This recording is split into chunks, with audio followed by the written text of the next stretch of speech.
Gaillet, je suis comédienne, productrice, voilà, distributrice aussi maintenant de films. Et j'ai co-réalisé avec Mathieu Busson des documentaires sur la place de la femme, mais je ne réalise pas, je ne suis pas réalisatrice. Ce sont juste des petits documentaires parce que m'intéresse la femme, la place de la femme et l'égalité homme-femme dans la société.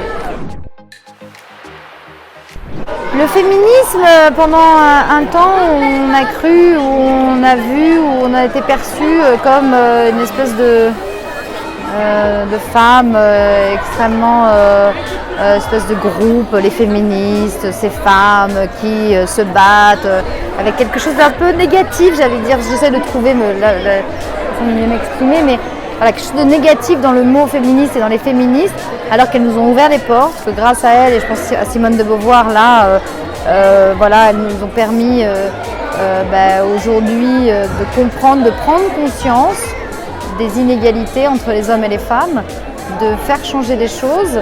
Et on est maintenant aujourd'hui dans un moment qui est une révolution, où il y a vraiment un mouvement qui s'est créé depuis 2 ans avec, partout dans le monde sur la place de la femme.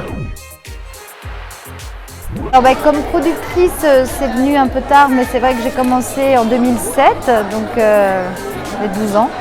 J'ai produit pas mal de films du monde. J'ai monté une société qui s'appelle Rouge International. C'était l'idée de l'international, de réalisateurs étrangers ou de films français pour l'étranger, en tout cas de films qui voyagent, d'une cinématographie mondiale et du mélange des genres. Voilà, d'essayer de voir des films que j'aime. J'aime le genre, j'aime le mélange des genres. J'aime quand les choses ne sont pas dans des boîtes. Un regard nouveau, un regard de femme aussi, parce que je suis une femme et féministe. Donc d'essayer de faire évoluer les regards avec des metteurs en scène qui regardent le monde différemment. J'aime vraiment les metteurs en scène, ceux qui nous montrent un monde autrement. Et quand je sors de films, par exemple le film de Julia Ducournau, Grave, que j'ai produit, je suis fière de me dire waouh, j'ai vu quelque chose que personne d'autre m'a montré, et avec cette sensibilité bien à elle. Je suis dans le sud pour Mon ami Polly, exactement, de Nicolas Vanier. Donc un film sur cette série Polly, peut-être que vous aviez vu dans les années 70, qui a été réadapté pour le cinéma. Donc je joue la mère avec une petite fille, ça se passe en 1964, on m'a fait une frange. Je ressemble un peu à Sylvie Vartan dans le film, il y a un petit côté époque.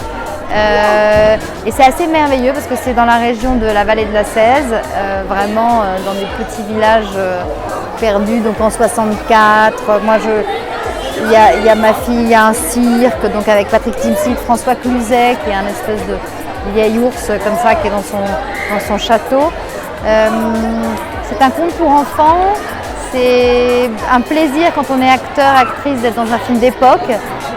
C'est incroyable, ils refont des places entières comme à l'époque en 64. Il y a des animaux, il y a des poules, enfin bon, c'est voilà, avec des animaux, des enfants, c'est merveilleux. On n'a pas parlé de la distribution, j'ai oublié tout à l'heure, alors je rajoute quand même que je distribue maintenant avec Rouge Distribution et qu'on distribue un film qui s'appelle L'Orphelinat, d'une réalisatrice afghane qui sortira à l'automne et que je vous conseille de voir. L'Orphelinat, voilà, de Shahbanour Sadat, L'Orphelinat, à voir.